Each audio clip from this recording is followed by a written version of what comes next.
folks, and welcome to Subjective Thoughts. And our comic for today is Stillwater Issue 3 by Image.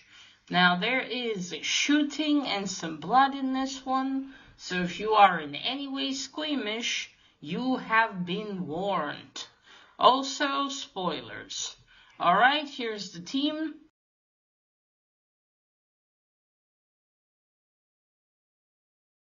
So, when we left off our boy Daniel in issue 2, he just was taken to the town park and heard the verdict of what is going to happen to his possible biological mother. Well, the verdict was he now is a citizen of Stillwater, and his mother is going to be buried 6 feet under for 2 weeks. And that's where that ended. We start this one with Daniel trying to escape. It's his second attempt to get away from Stillwater. He, of course, fails. He's captured by some of the townspeople. I thought at first the sheriff, but no, it's a different lady.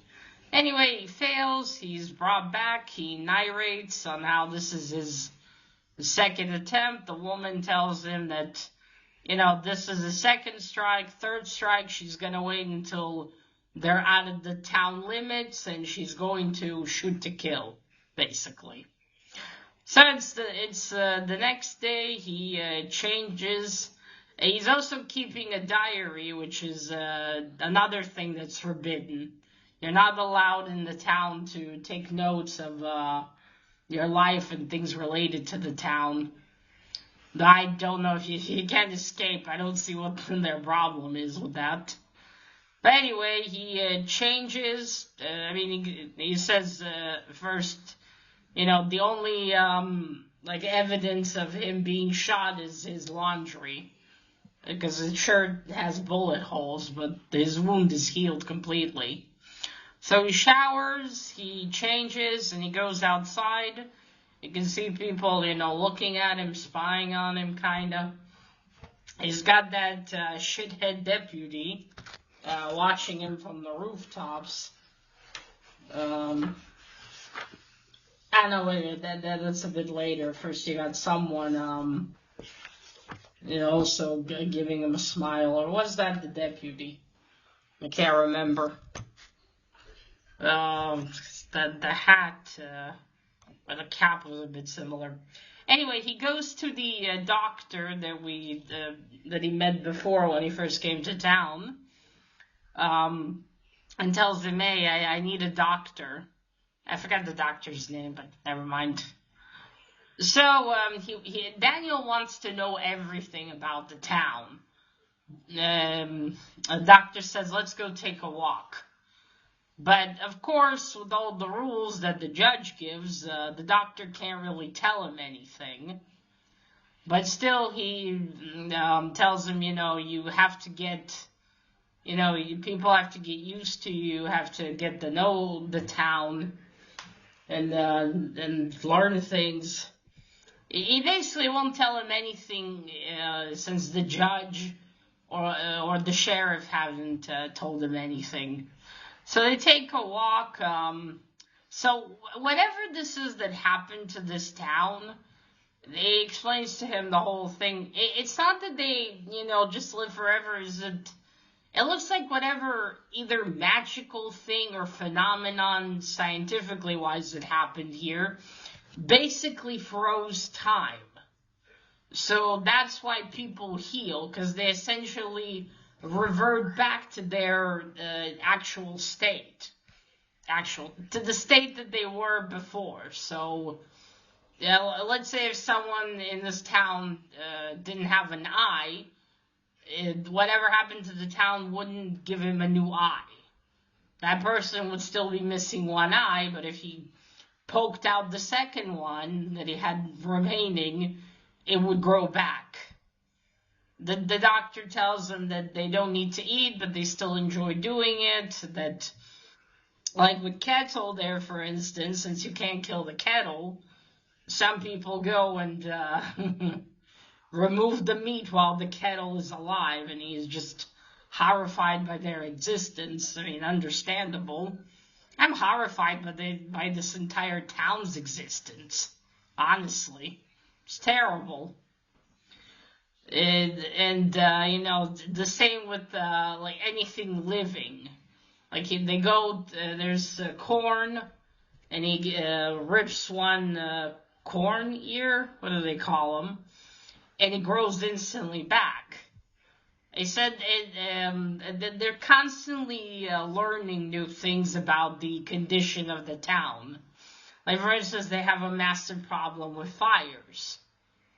Yeah, like if there's any gasoline on the ground, they have to somehow take care of that, as they've learned the hard way, he says.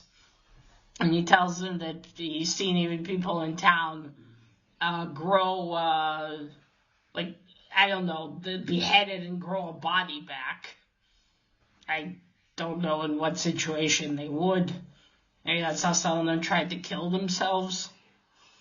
I don't know. So he basically explains to him that that's how things work, and then there's this party that they're having behind the library in someone's house that he should, you know, come over and get to know people, and that he should start talking to the people like they're normal.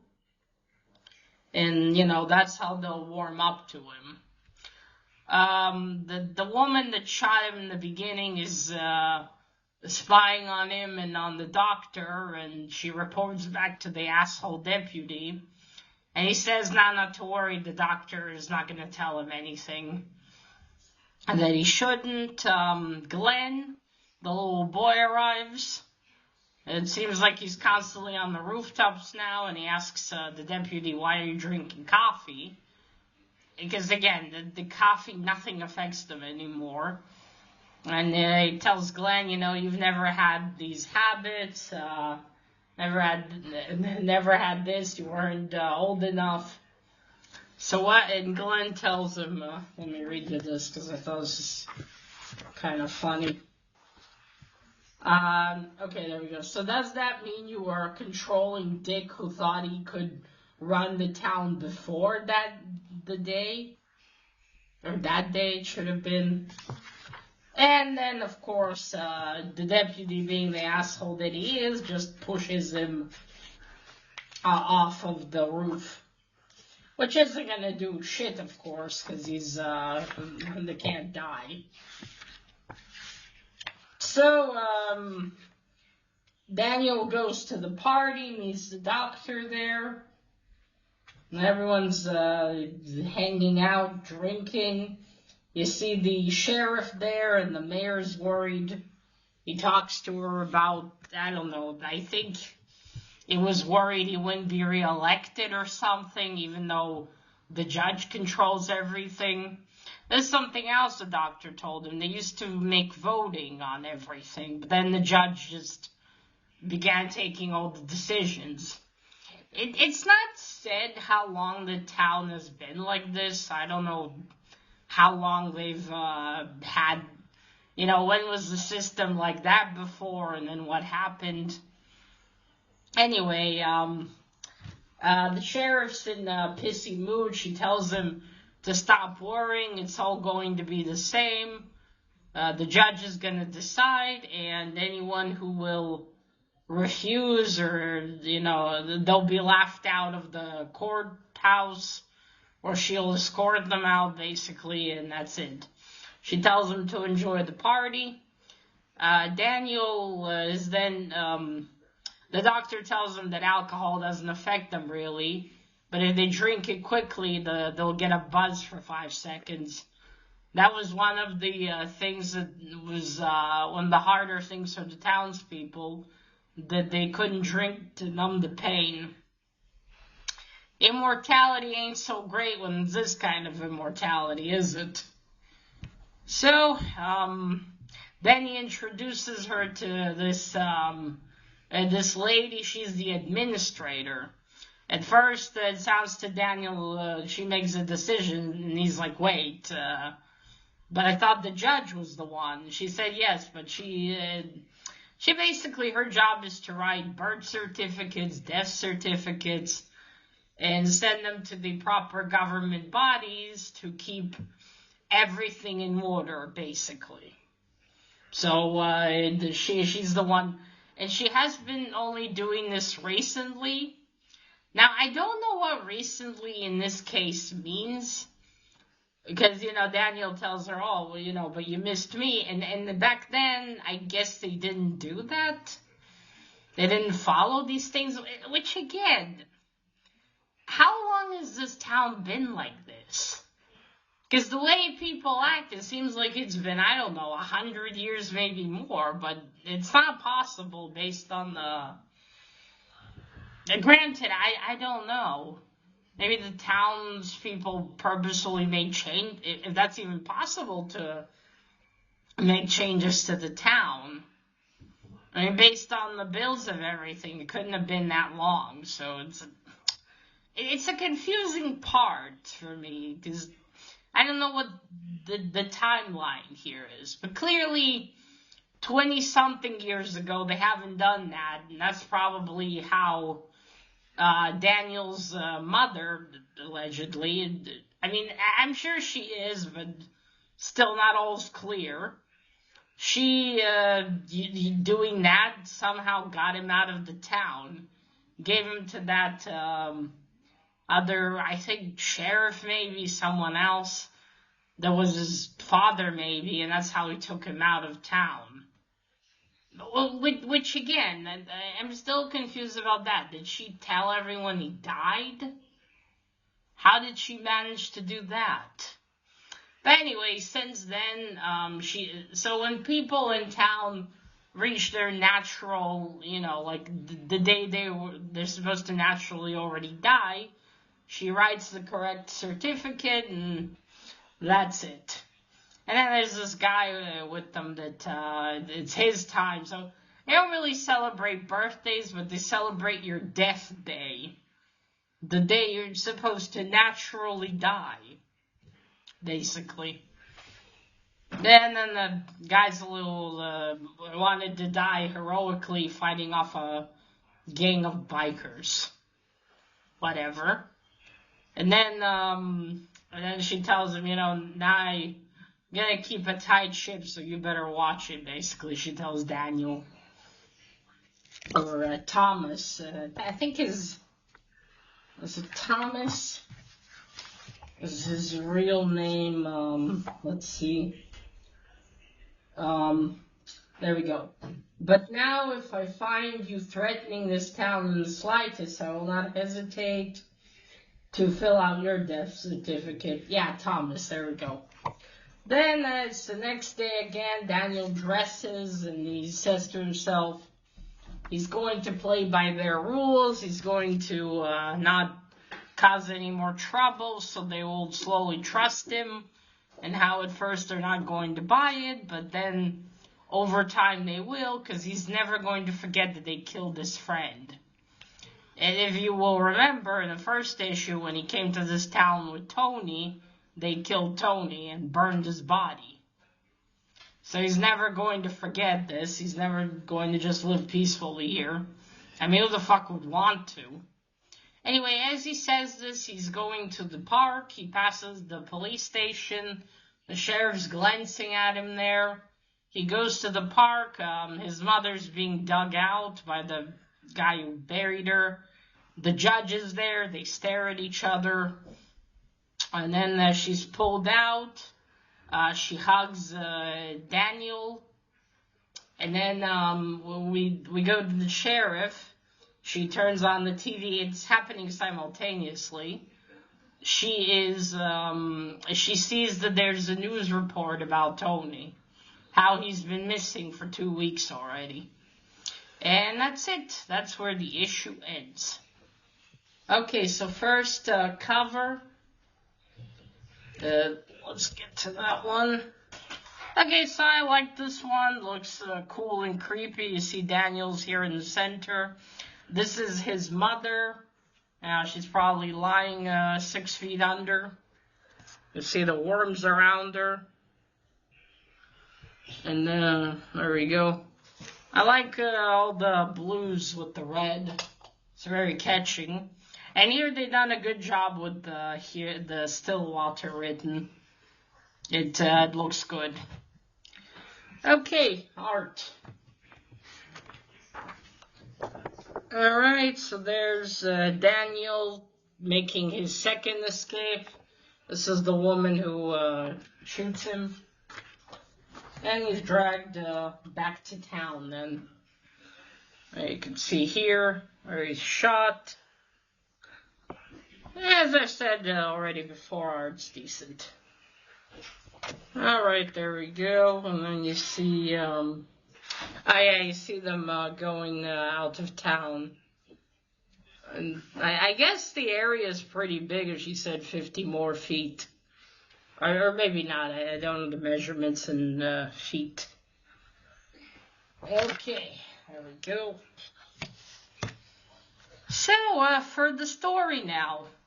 So it looks like this is one of those, I've noticed now 3 issues in that it has the same kind of thing that modern comic stories seem to have, where it's basically, this kind of story, the way it goes, it's better to just pick up a trade. Because it just goes too slow. There's not so much in one issue, even though there's quite a few pages here. There's still not enough from story to story, basically. Like, if there were trades, I would have just done a video about the first trade. Because honestly, not that much happens in each issue. Unlike, I'm currently reading Watchmen. Holy shit. That one I've now started reading it chapter. Because it's just impossible to sit and read it as one story. It's just so much happens in one issue. And this is like the exact opposite. Not that necessarily is a bad thing, but in a comic format, if you compare it to the past, it's just not as engaging. Like, this could have just been a graphic novel. That would have probably been better for it, honestly. And again, the story is intriguing. You got this town that something happened there, and now these people can't die. And basically everything resets back to how it was. So they're all, in a sense, frozen in time. And, and for who knows how long, we're not told yet. I wonder if it's a big deal and that's why it's not mentioned yet. Because in that case, I don't know why we weren't told when this started. At least, in the second issue, or at least in this issue. Again, I've said this before, that this was supposed to be, I remember, only a 4-issue miniseries. Because I just remember, I subscribed to this, and it said only 4 issues, but then later there was more. So I don't know. Because if this is supposed to be just 4 issues, I just don't believe it. Because it's not enough in here, that you're concluding nothing. Unless it was supposed to end on a cliffhanger. Now, this format could work, but, it's supposed to be about this town and everything. I mean, honestly, this could have just been a little short horror story about this weird town. Now, I am intrigued to see what's going to happen. I know what's going to happen. Why Daniel's mother sent him away, and then why did she call him back? I mean, if the people, or some of the people in the town, want things to change, why would they need an outsider that then can't escape? What was the idea here? Who is Glenn and Daniel's mother behind this? It seems like Glenn knows something and he's watching all of this. I mean, I imagine for him it must be terrible if it's been decades and decades stuck in the body of, I don't know, I'd say a 10-year-old. Like, his mind's growing, but his body is the same. He might at this point already, be an adult in a child's body. It must be terrible, because he can't experience any new things or meet any new people. Again, what is Daniel's purpose here? Why was he called back? I mean, if his mother went through the trouble of getting him out of the town, why bring him back? What did she think he might be able to do for them? Or, like, granted, it looks like the judge and the sheriff and all have everyone in an iron fist hold. But essentially, if the people just wanted to rile up and leave, what is stopping them? Like, okay, you got the sheriff, you got the judge. And yeah, sure, they might start shooting people, and the asshole deputy. But how many can they get? Right? Now, granted, I think probably a lot of the townspeople just are too afraid to do anything. But you can't tell me they're happy in this life. Again, it's not like they're immortal and they can travel anywhere and then come back. They're all stuck in the town where nothing changes and everything stays, the same. There's nothing. Now, granted, I wonder if they can bring new technology into the town. And how do they send things out of the town? I guess they wouldn't want to leave, right? Because if something happened to them along the way, they would actually die. But again, if they're frozen in time, does that mean that if they get out of town, will they just start to, revert to their actual age? And then they'll just become corpses. I am very intrigued about that, because again, that idea is very interesting. It's just this pacing is too slow. For me, at least. I just wish it was the big, more information, more stuff. But as it is, it's going too slow. But yeah, that is left to be seen. I have one more issue left. I'm not going to chase down the rest of them. I mean, although this is interesting, I've got other things to read, and I mean, if a trade came out, then maybe I would have picked it up. That depends if all of the issues were there. I think afterwards there's about 18 of them. Which might cover finally the whole story, but even then. Yeah, if it was around the library, I think I would have picked it up, but as it stands, I wouldn't run to get it, basically. But still, so far, very intriguing. We'll see how issue 4 goes.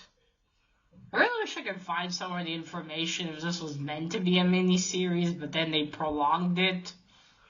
Or did they just make the first 4 issues, but then had trouble getting back to it?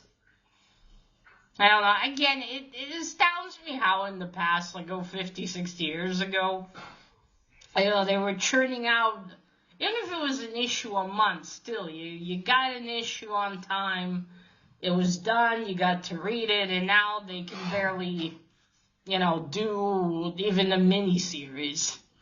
And today it's so much easier. I mean, you got computers, you got a lot of stuff that can help you speed up the process.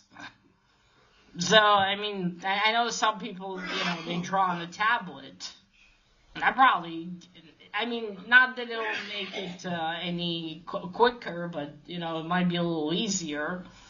And then with lettering, I don't think you do lettering by hand anymore, or do you?